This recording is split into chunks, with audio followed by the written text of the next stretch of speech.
Have you ever noticed how some of the thoughts you have, you never speak out loud? The sudden spark of jealousy when someone else succeeds. The quiet resentment you feel towards someone you're supposed to love. The anger that flashes inside you in an instant, sharp, hot, undeniable, before you swallow it and pretend you're fine. These are the moments you keep hidden, even from yourself. You turn away from them, mask them, bury them beneath politeness, productivity, or a carefully curated identity, because you've been taught that these feelings are unacceptable, embarrassing, shameful. But they don't disappear just because you refuse to look.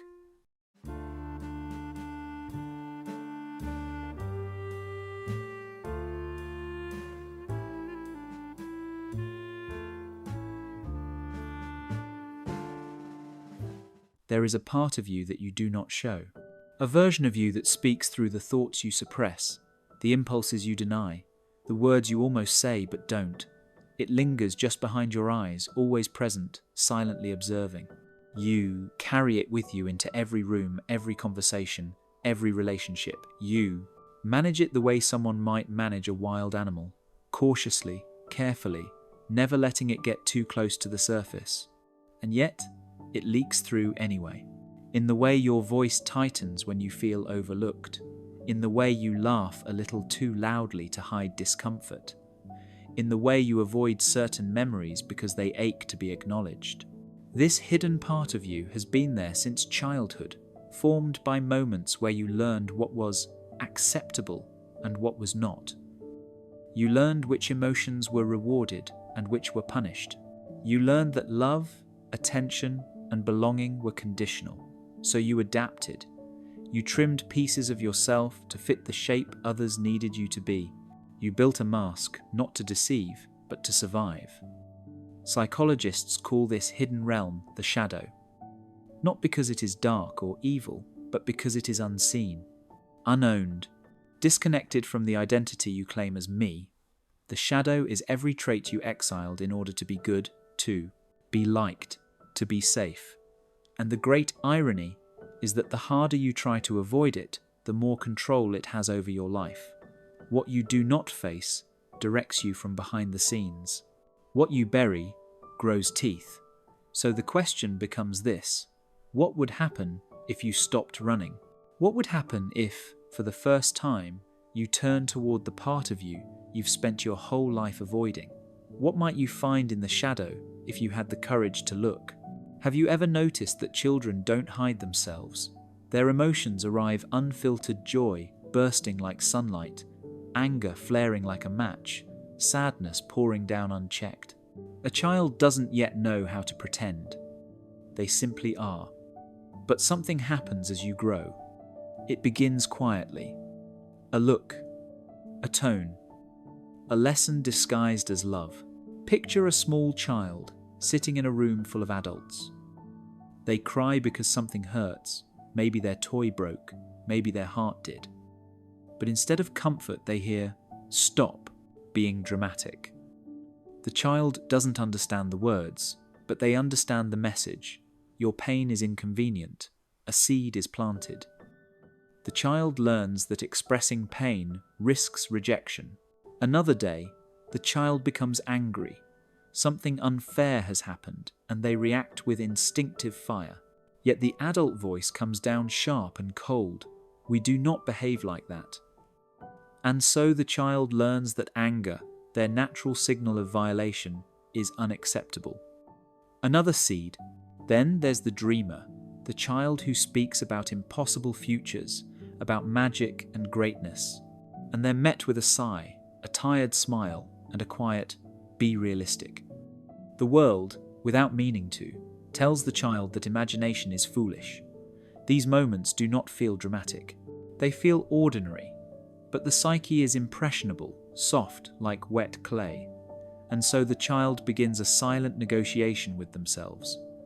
If I want to be loved, I must hide this part of me. Love becomes conditional, and identity becomes performance. Psychologically, this is the beginning of splitting the separation of the self into the version that is allowed to exist and the version that must be buried. The good self emerges, polite, controlled, pleasing, agreeable. The self that is rewarded with smiles, approval, and safety. But the shadow forms alongside it, holding every emotion, desire, and truth that wasn't allowed. The shadow is the child crying alone in their room. The shadow is the anger swallowed so deeply it turns to tension. The shadow is the dream that was silenced before it could take shape, and it doesn't disappear. Instead, it waits patient, silent, growing in the dark.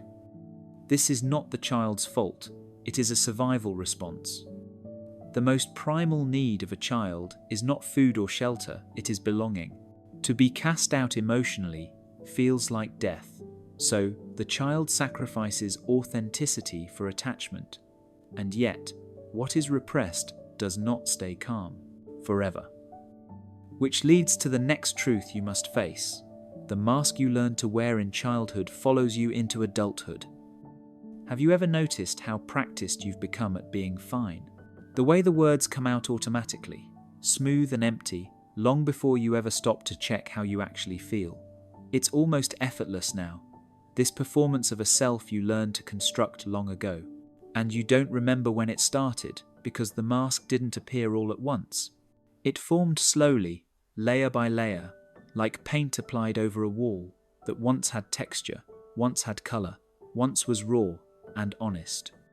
There is a version of you that the world sees, and then there is the one beneath it, the one you keep tucked away. The mask is polished, friendly, competent, composed, humorous at the right times, agreeable when needed. It is the self that moves through conversations with grace and nods in the right places. But underneath, the shadow sits, the anger never. To expressed, the longing never spoken, the fear never admitted, even to yourself. You may not realize how deeply you perform. The overly kind person who never says no isn't just generous, they are terrified of being disliked. The high achiever who never stops pushing isn't simply ambitious, they are running from the quiet voice that whispers, "You're not enough unless you earn it." The emotionally distant one doesn't lack depth. They learned long ago that closeness is dangerous, love unpredictable, vulnerability a gamble that once cost them too much. In neuroscience, the brain's survival mechanisms do not only protect the body, they protect the identity. When a child learns that certain emotions lead to rejection, the brain suppresses them to preserve belonging. As an adult, that suppression becomes habit. The emotional signals are still there, but they arrive distorted as irritability instead of sadness, withdrawal instead of fear, numbness instead of need. The mask covers the cave, but the cave remains. You see it in relationships when someone asks how you are, and you answer quickly to avoid the risk of being seen. You see it at night when the distractions fade, and the quiet makes you uncomfortable. You see it when someone gets close to knowing you and you pull away, not because you don't want closeness, but because closeness threatens the mask you've spent years maintaining. It is a strange loneliness to be surrounded by people, yet unseen. To be praised, yet misunderstood. To be loved, yet unknown. And it leaves a hollow space inside you where authenticity once lived. The mask protects, but it also imprisons, which leads to the deeper question. If the mask is who the world loves, then who loves the you behind it? Have you ever wondered why certain emotions feel automatic, as if they rise before you have time to think? The anger that flashes before reason, the guilt that appears before understanding, the fear that arrives without warning. These reactions do not come from the thinking mind, they come from the unconscious. And this is where the shadow lives. Carl Jung described the shadow as every part of yourself you rejected in order to be accepted. Not just your darkness, but your abandoned strength. Not just your impulses, but your unmet needs. Anything that didn't fit the identity you believed you had to become was pushed inward into the quiet spaces of the psyche you rarely visit. The conscious mind is small, the tip of an iceberg. Beneath it lies the vast landscape of what your brain remembers, feels, and protects without your awareness. Neuroscience calls this Implicit memory. Experiences stored not as stories you can recall, but as emotional patterns that shape your reactions. The shadow is not forgotten, it is stored. Consider the limbic system, the emotional brain. It reacts faster than thought. It learned in childhood what led to safety and what led to dozens of pain. If crying once led to rejection, the limbic system learned to suppress tears. If anger once led to punishment, anger was pushed into the dark. The cortex, the thinking brain, later built explanations and identities around these emotional absences. You decided you just don't cry, or that you are naturally calm, or that you don't need closeness. But these are not traits, they are protections. Defense mechanisms are the mind's way of keeping the shadow hidden, repression, denial, projection. When you dislike a trait in someone else, the arrogance, the selfishness, the pride, it may be because it reflects a part of you the shadow holds. You are not reacting to them.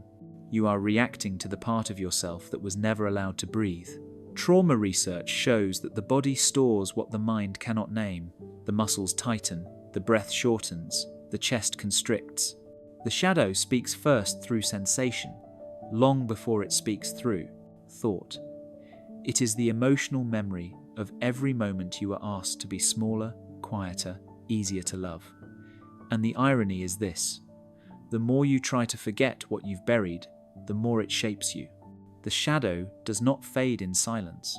It grows in the dark, which leads to a difficult truth. The shadow does not stay hidden forever. It eventually begins to leak into your life. Have you ever surprised yourself with your own reaction? A sharp tone you didn't intend, a jealousy you didn't expect, a sudden urge to pull away just when someone gets close. It feels almost like something inside you moved faster than you could think, like a hand you don't remember lifting, a voice you don't remember choosing. This is the moment the shadow slips through the cracks. For a long time, you were able to control it. You kept yourself composed, calm, agreeable. The mask worked. You knew how to smile, how to laugh, how to make your voice sound steady even when you were shaking inside. You learned how to keep the darker emotions sealed, how to hold your breath when you wanted to scream, how to lower your eyes when you wanted to be seen. But the shadow does not disappear because you ignore it. It waits, patiently. Think of the emotions you've pushed down over the years, each one a stone dropped into a deep well. Anger you swallowed so you wouldn't seem difficult. Sadness you hid so you wouldn't feel weak. Desire you silenced so you wouldn't be judged. That well does not have infinite space. Eventually, it starts to spill. Sudden anger is not sudden. It is stored anger, finally given a door. Jealousy is not irrational. It is the voice of a part of you that believes it has been overlooked too many times. Self-sabotage is not stupidity. It is the shadow trying to defend you the only way it knows, by destroying what feels too risky to keep. The numbness, the emotional blankness, the quiet emptiness you feel sometimes, that is not the absence of feeling. That is the weight of feelings you have not yet faced. In psychology, the shadow expresses itself in projection, seeing in others what you refuse to admit in yourself. You judge someone for being arrogant, not realizing you once silenced your own confidence. You resent someone's freedom, not realizing you sacrificed your own. The monster is not outside you. It is the child inside you, still waiting to be acknowledged. The more you deny the shadow, the more distorted it becomes. It does not want to harm you, it wants to be heard. But when ignored for too long, it begins to speak in harsher languages: resentment, addiction, withdrawal, chaos. The shadow is like a locked room in a house. You can pretend it isn't there, but you still live with its walls. There comes a moment when the pain of avoidance becomes heavier than the pain of facing yourself. And that is where the world around you steps in, shaping, rewarding, and reinforcing the mask you've been wearing. Have you ever wondered why you feel the need to be fine, even when you're unraveling inside? Why the automatic response, "I'm good," slips out so easily even when the truth is heavier than you can hold. This didn't start with you. You were trained into it. From the moment you entered the world, you were taught that there is a version of you that is acceptable and a version that is not. Families praise the child who behaves, who does not question, who does not speak too loudly or feel too deeply. Schools reward the child who sits still, produces results, and learns to mirror the expectations of those in authority. Even in moments of pain, the world seemed to say, "Don't disturb anyone, manage it yourself." So you learn to hide, to shrink, to smooth the edges of your personality so you could fit into the shapes others found comfortable. As you grew older, performance became the language of existence. You smiled when you were exhausted. You gave answers that sounded right instead of true. You presented competence even when you felt fragile. The world applauded you for it. You became strong, responsible, mature. But maturity, in this sense, did not mean wholeness, it meant suppression. Then came the age of social media, where identity transformed from something lived into something displayed. Now, not only are you expected to perform, you are asked to curate yourself.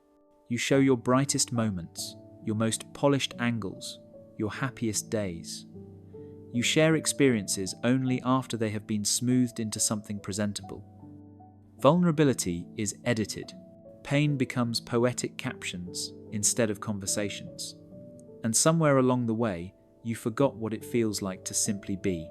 In psychology, this is known as self-objectification, when you stop experiencing yourself as a person with depth and start observing yourself as an image to be managed. Your worth becomes tied to how you appear, not who you are. You become both the performer and the audience, constantly evaluating whether you are enough. Society does not reward authenticity. It rewards performance. It celebrates the mask, not the human beneath it. And because everyone is doing it wearing their own version of certainty, confidence, perfection, we begin to believe that the mask is normal, that the struggle underneath is ours alone. But here is the quiet tragedy. Everyone is aching behind the curtain, waiting for someone else to go first. We have built a world where masks are the default, and honesty is the rebellion. And the cost of this performance is not small. It is emotional hunger. It is loneliness surrounded by people. It is the feeling of living a life that never fully feels like your own. Which brings us to the inevitable question: what happens to a heart that is never allowed to speak? Have you ever sat in a room full of people and felt completely alone? Not because anyone was unkind, not because anything was wrong, but because there was a quiet distance between you and the world, is a distance you couldn't explain. That distance is what happens when you spend years hiding your shadow. You don't just hide your pain, you begin to lose your capacity to feel. There comes a point when the emotions you swallow do not vanish. They simply settle deeper. You become skilled at functioning. You wake up, go to work, hold conversations, make plans. You laugh when you're supposed to. You nod when it's appropriate.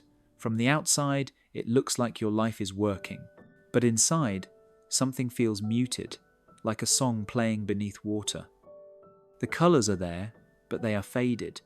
The moments are there, but they don't reach you.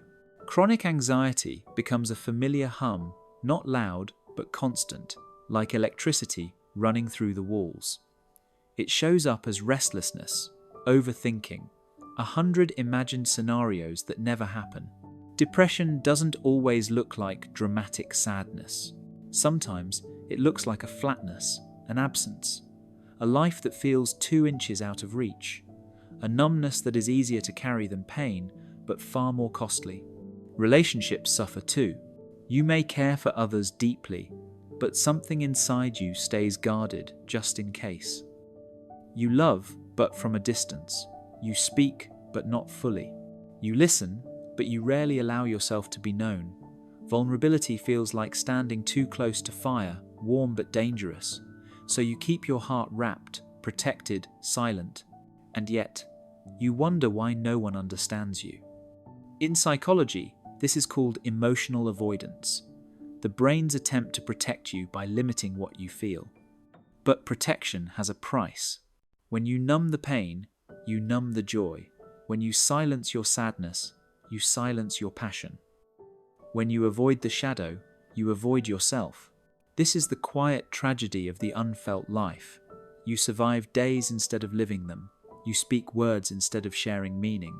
You touch others without ever truly connecting. Late at night, when the distractions fade, you feel it most. The house is quiet, the phone is still, there is nothing to perform for.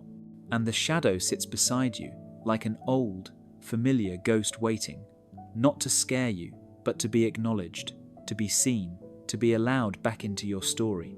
The life you want, the love, the presence, the depth, exists on the other side of the feelings you've spent years running from.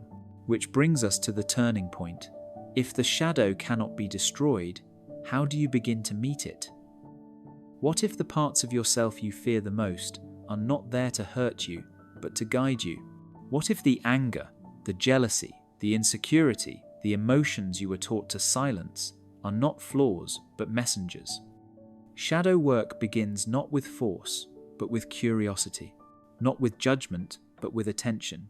You don't need to confront the shadow like an enemy. You simply need to turn toward it. The next time you feel a sudden emotional reaction, that tightness in your chest during a conversation, that burning irritation when someone interrupts you, that sinking feeling when you see someone else succeed, pause. Not to suppress it, not to justify it, simply to observe it. Ask yourself, quietly, what is this trying to tell me? The brain speaks in signals long before it speaks in language. In neuroscience, emotional triggers are pathways carved by past experience. The shadow revealing where you were once hurt, dismissed, or unseen. Every reaction you have is a story, trying to return to the surface. Journaling can be a doorway, not the polished kind where you try to sound wise or calm, the raw kind. The kind where you write the truth you never say out loud, the truth that scares you, the truth you think no one could understand, because the moment you write something down, it stops being a ghost. It becomes something you can hold.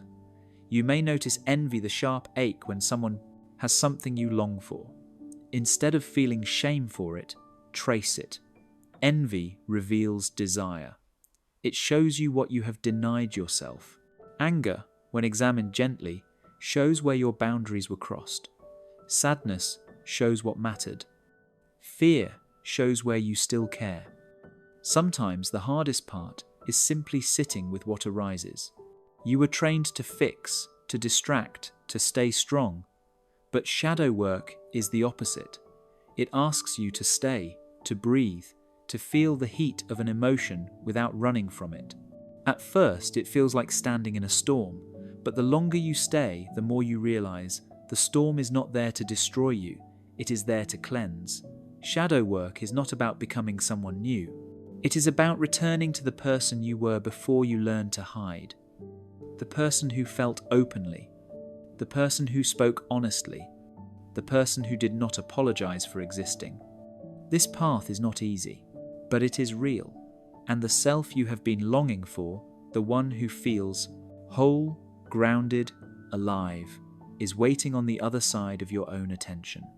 And once you begin to walk this path, you discover something unexpected. The shadow was never the darkness. The darkness was the separation. Which leads us to the final realization where the journey ends and begins again. Have you ever noticed that the things you run from the hardest are the things that feel the closest to your heart? The feelings you avoid, the memories you silence, the truths you bury, they do not disappear. They wait, they linger like unopened letters, like rooms in your own house you no longer enter. And yet, they are yours. They always have been. The shadow is not a monster hiding in your depths. It is a younger version of you, the one who learned to stay small to be loved. The one who believed softness was weakness. The one who was convinced that their truth was too much for the world. That child did not die. They simply went quiet, sitting in the corner of your inner world, waiting for you to turn around and notice them.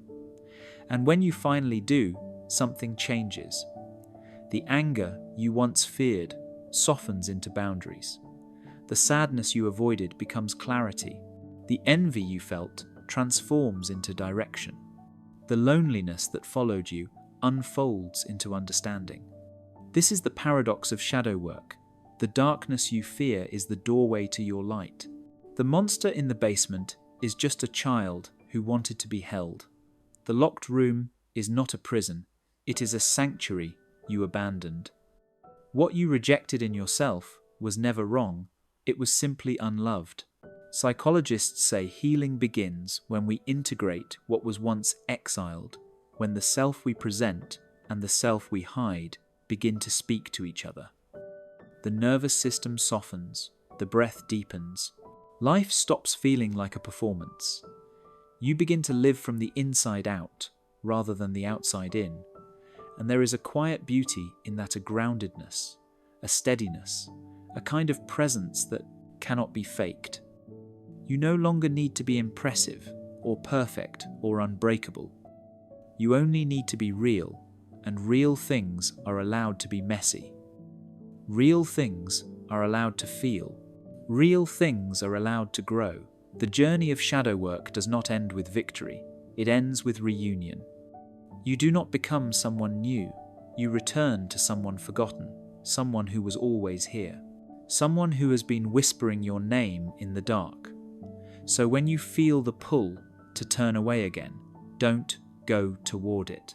Sit with it. Listen. There is light in the place you fear to look. And remember, the person you are becoming is waiting behind the person you pretend to be. Fade to silence.